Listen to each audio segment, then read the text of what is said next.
बऱ्याच जणींना प्रश्न असतो की स्तनपान एक्झॅक्टली करावे की नाही.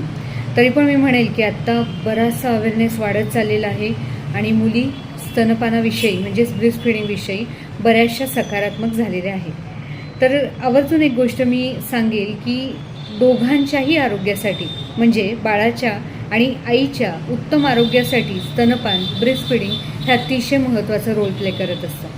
त्यामुळे सर्वांनी अतिशय व्यवस्थितपणे स्तनपान करायचंच आहे.